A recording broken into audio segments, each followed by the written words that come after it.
మీనం వారికి గనక చూసుకున్నట్లయితే ప్రస్తుతం మీకు ఏలినాడు శని నడుస్తుంది, రాశిలో శని ఉంటూ గురువు 4వ భావంలో ఉండేటువంటి గురువు 5వ భావంలోకి జూన్ 2వ తేదీ నుంచి మారుతున్నాడు.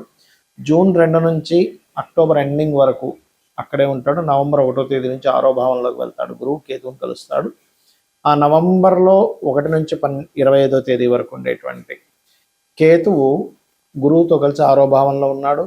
దాని తర్వాత అక్కడ 45 రోజుల పాటు ఉంటూ మరలా పంచమంలోకి వస్తాడు గురువు. మరి దీని మూలంగా కలిగే ఫలితాలు ఏమిటి, ఏ దేవతారాధన చేసుకోవాలి, ఇటువంటి విషయాల మీద జాగ్రత్తగా ఉండాలి అనేటువంటి అంశాలు చెప్తుంది నేనైనప్పటికీ చెప్పిస్తుంది సాక్షాత్ లలిత అమ్మవారిగా భావిస్తూ ఆ లలితాంబిక అమ్మవారి యొక్క అనుగ్రహం మీకు పరిపూర్ణంగా కలగాలని మనస్ఫూర్తిగా కోరుకుంటూ, ఇక్కడ చతుర్థం నుంచి ఎప్పుడైతే పంచమంలోకి వెళ్తున్నాడో గురువు, ఇది కొద్దిగా సంతానం విషయంలోని రాజకీయ నాయకులకి, ఎండోన్మెంట్ డిపార్ట్మెంట్లో ఉండేటువంటి వారికి, బ్యాంకింగ్ సెక్టార్స్లో ఉండేటువంటి వారికి, క్రియేటివ్ ఫీల్డ్లో ఉండేటువంటి వారికి, వాటర్ ఫుడ్ సంబంధించినటువంటి వ్యాపార రంగాల్లో ఉండేటువంటి వారికి మంచిది. అయితే ఎంతైనా కూడా మీనరాశి వారికి ఏలినాడు శని జన్మంలో శని సంచారం జరుగుతున్నందుకు కొద్దిగా ఏమవుతుంటుందంటే ఈ శని యొక్క ప్రభావం అనేటువంటిది అధికంగా ఉంది. కాబట్టి ఇక్కడ మీరు ఏదైతే అనుకుని ఉంటారో అంటే పనులు స్లో అవ్వడము, డిలే అవ్వడము, పోస్ట్పోన్ అవ్వడం జరుగుతుంటుంది. కాబట్టి మీరు స్వయంగా మాత్రం పోస్ట్పోన్ కానీ డిలే కానీ తర్వాత చేద్దామనే బద్ధకం మాత్రం చేయకండి. ఎక్సర్సైజ్ చేయండి, వాకింగ్ చేయండి.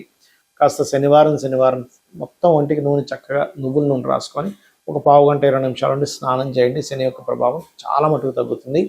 మరియు గోశాలకు వెళ్ళండి. ముసలి వాళ్ళకి, బాగా ఏజ్డ్ పర్సన్స్కి, కార్మికులకి, కర్షకులకి మీ వంతు సహాయం ఏదైనా చేస్తూ ఉండండి. ఖచ్చితంగా దాని ప్రభావం తగ్గుతుంది. శని సింగాపూర్కి వెళ్ళొచ్చు. అదేవిధంగా రెగ్యులర్గా ఆంజనేయ స్వామి ఆలయాలకు వెళ్ళండి. దీనివల్ల మీకు ఏలినాడు శని ప్రభావం చాలా మటుకు తగ్గుతుంది. డిలే ఉంటుందేమో కానీ అసలు లేకుండా ఉండదు శని ప్రభావం ఉన్నప్పుడు. అయితే ఇక్కడ మరొక విషయం ఏంటంటే, ఈ యొక్క రాశి వారికి అంటే మీనం వారికి పంచమంలోకి వెళ్ళినటువంటి గురువు వ్యాపార అభివృద్ధిని ఇస్తాడు. సంతానం కోసం చేసే ప్రయత్నం ఉంటుంది, ఫలిస్తుంది. కాకపోతే ఎంతైనా శని రాహు ఎనర్జీతో ఉన్నందుకు కొంచెం కొన్ని శస్త్రచికిత్సలు చేయించుకోవాల్సినటువంటి పరిస్థితి ఉంటుంది. మరియు వ్యాపార అభివృద్ధి, అదేవిధంగా కర్కాటకంలోకి వెళ్ళినటువంటి గురువు కొంత భాగ్యభావాన్ని చూస్తుంటాడు. కాబట్టి ఇక్కడ ఉపనయన సంస్కారాలకి పనికి వస్తుంది. ఏదైనా మంత్ర సాధన చేయడానికి, మంత్రం తీసుకోవడానికి కూడా పనికి వస్తుంది. బ్యాంకింగ్ సంబంధించిన అభివృద్ధి చెందుతారు. హైయర్ ఎడ్యుకేషన్ రిలేటెడ్ సంబంధించిన విషయాలు కూడా అనుకూలత ఉంటుంది. ఇక మీరు నిత్యము చేయవలసిన దేవతారాధన శని రాహు గ్రహాల దగ్గర దీపారాధన చేయండి. గోవులకు బెల్లం తినిపించండి. అన్ని విధాలా మీకు బాగుంటుంది. మరి ఈ గురువు కర్కాటక రాశిలోకి, సింహరాశిలోకి అంటే ఈ సంవత్సరం కూడా పోయిన సంవత్సరం లాగే బాగా ఫాస్ట్గా మారుతున్నందుకు ఏమిటి దీని యొక్క ఫలితం ఏమిటి అంటే, ఎప్పుడైనా గురువు గనక ఇలా మారినప్పుడు కొన్ని దేశాల నుంచి, కొన్ని రాష్ట్రాల నుంచి వలసలు వెళ్ళడం జరుగుతుంది. ఎందుకంటే జీవుడు జీవకారకుడు గురువు. అందుకని ఏంటి, దాని ప్రభావం ఏప్రిల్ మే నుంచే ఉంటుంది. జూన్ దాకా వెయిట్ చేయగల. మే నుంచే కొన్ని ప్రదేశాల నుంచి కొంతమంది కొన్ని వేల సంఖ్యలో జనాలు మారిపోవడం జరుగుతుంది. దేశకాల పరిస్థితుల్లో గుర్తుపెట్టుకోండి. రెండవది, నీటి మూలంగా వచ్చే వైరస్లు. అంటే నీరు వల్ల వచ్చింది, సముద్రంలో పుట్టింది, లేకపోతే చెరువుల్లో పుట్టింది, నదుల్లో పుట్టింది అంటూ ఉంటారు. అటువంటి వైరసెస్ రావడానికి ఎక్కువ ఆస్కారం ఉంటుంది. కాబట్టి ప్రజలందరూ కూడా, ఎందుకంటే ఏమండి గురువు ఉచ్చస్థానంలో ఉన్నాడు కదా, మంచిదే కదా అనుకుంటారు. అది నిజమే. కానీ గురువు యొక్క స్వరూపం ఎలా ఉంది అనేటువంటి చూడాలి. జీవకారకుడైనటువంటి గురువు యొక్క రాశుల్లో ఎప్పుడైతే శని భగవానుడు ఉన్నాడో, శని సహజంగానే రోగకారకుడు. ఇక్కడ ఏంటంటే ఒక జలరాశిలో ఉండేటువంటి అర్ధ జలరాశి అంటారు కుంభం. ఆ కుంభరాశిలో రాహు ఉంటూ ఆ యొక్క గురువు ఏమవుతున్నాడు, కుంభరాశిలో రాహు ఉంటూ ఆ రాశ్యాధిపతి అయిన శని మీనంలో ఉంటూ మీనరాశికి అధిపతి అయినటువంటి గురువు కర్కాటకం లాంటి జలరాశిలో కూర్చుంటున్నాడు. కాబట్టి ఏమవుతుంది, నీటి ప్రయాణాల వల్ల, నీరు వల్ల, జల సంబంధించిన వాటి వల్ల ఇబ్బంది వస్తుంది. కాబట్టి ఈ విషయంలో చాలా జాగ్రత్తగా ఉండాలి. మనకి ఇంత ఎండాకాలంలో కూడా విపరీతమైన ఎండలో ఒకవైపు వస్తుంది, విపరీతమైన వర్షాలు కూడా ఇస్తుంది. అసలు ఏమిటి ఇంత ఎండ వస్తున్నప్పుడు ఇంత వర్షం వస్తుందని అనుకోము. ఎందుకంటే మీరు గమనిస్తే కనుక మే 11, 12 నుంచి కుజుడు కూడా మారుతున్నాడు ఒకవైపు. మనకి కుజుడు ఎప్పుడైతే అగ్నితత్వ రాశుల్లోకి ఎంటర్ అవుతున్నాడో మరలా కొంచెం మళ్ళీ యుద్ధ సంబంధించినటువంటివి తీసుకొస్తూ ఉంటాడు. ఎందుకంటే ఎప్పుడైనా సరే మనకి ఈ యొక్క గోచారంలో మనకి మేధిని జ్యోతిష్యం అని ఉంటుంది, ముండేన ఆస్ట్రాలజీ. మేధిని జ్యోతిష్యంలో గురువు గనక 3 రాసులు మారితే అందులో మిథునంలో ఉండేటువంటి గురువు ఇప్పుడు కర్కాటకంలోకి వస్తున్నాడు. మరలా ఒక 4-5 నెలల్లో, అంటే June, July, August, September, October, November, ఒక 6 నెలల్లో, 5 నెలలు దాటి 6వ నెలలు రాగానే మళ్ళీ సింహంలోకి వెళ్ళిపోతున్నాడు. మళ్ళీ వక్రించి అక్కడ ఒక నెలన్నర ఉండి మళ్ళీ వెనక్కి వస్తున్నాడు. దీనివల్ల ఏమిటంటే వలసలు వెళ్ళడం కానీ, నీటి మూలంగా ప్రమాదము, సింహంలోకి వెళ్ళినప్పుడు అగ్ని మూలంగా ప్రమాదము, వాహన ప్రమాదాలు పెరుగుతాయి. చరరాశుల్లోకి కర్కాటకంలోకి వెళ్ళినటువంటి గురువు ఎక్కువ వాహన ప్రమాదాలను ఇస్తాడు, గుర్తుపెట్టుకోండి. కాబట్టి వాహనాల మీద వెళ్ళేటువంటి వారు కాస్త జాగ్రత్త వహించండి. నిద్ర వస్తుందా పక్కగా ఆపుకోండి. లేనట్లయితే ఇంత ప్రయాణం నేను చేయలేదనుకుంటే ఎక్కడ స్టే అయిపోండి. ఎక్కువ అతివేగం అనేటువంటిది పనికిరాదు. ఇవి ఖచ్చితంగా జాగ్రత్త పడండి. మరి నీటి మూలంగా రోగాలు వచ్చేటువంటి కాంబినేషన్స్లో గురువు ఉన్నాడు కాబట్టి మీరు చేయవలసినటువంటి తీసుకోవాల్సిన జాగ్రత్తలు ఏమిటి?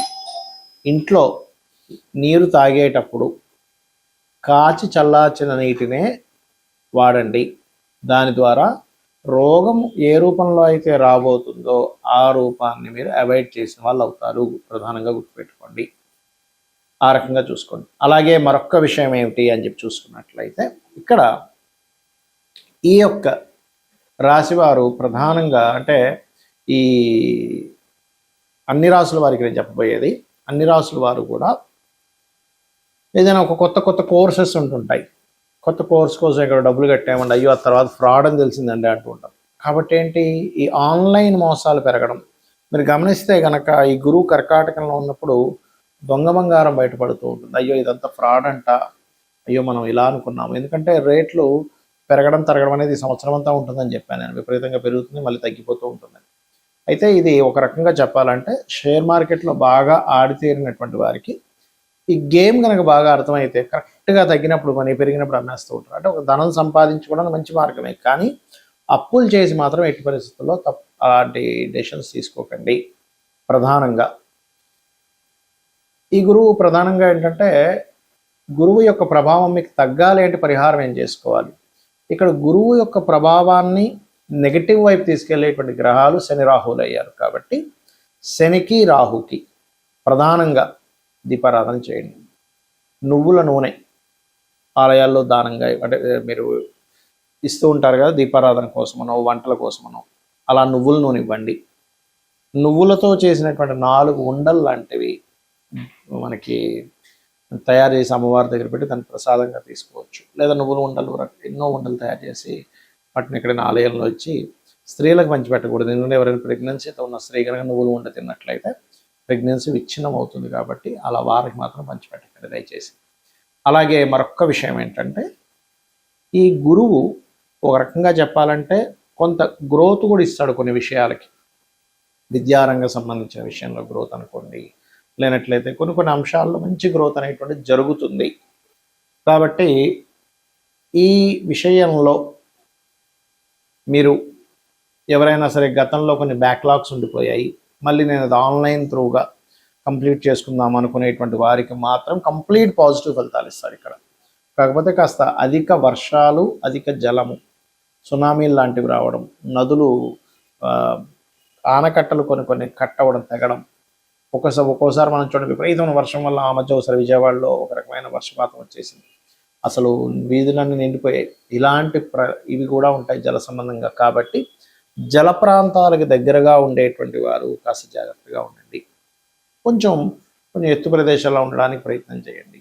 అలర్ట్గా ఉండండి. అంటే ఏదైనా ఎప్పుడైనా సరే సడన్గా పెద్ద వర్షం వస్తే వెంటనే మీరు అక్కడి నుంచి మీ విలువైన వస్తువులతో పాటు మీరు బయటికి ఇంకో దగ్గర షిఫ్ట్ అవ్వడానికి అలర్ట్గా ఉండండి నా మాట విని.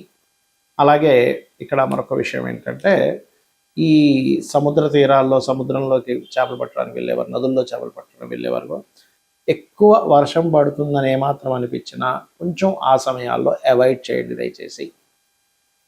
బంగారం కొనేటప్పుడు నాణ్యత గల బంగారం కొంటున్నామా లేదా అనేటువంటిది ఈ గురువు కర్కాటకంలో ఉన్నాడు కాబట్టి ఖచ్చితంగా మీరు చెక్ చేసుకొని వెళ్ళవలసింది గుర్తుపెట్టుకోండి.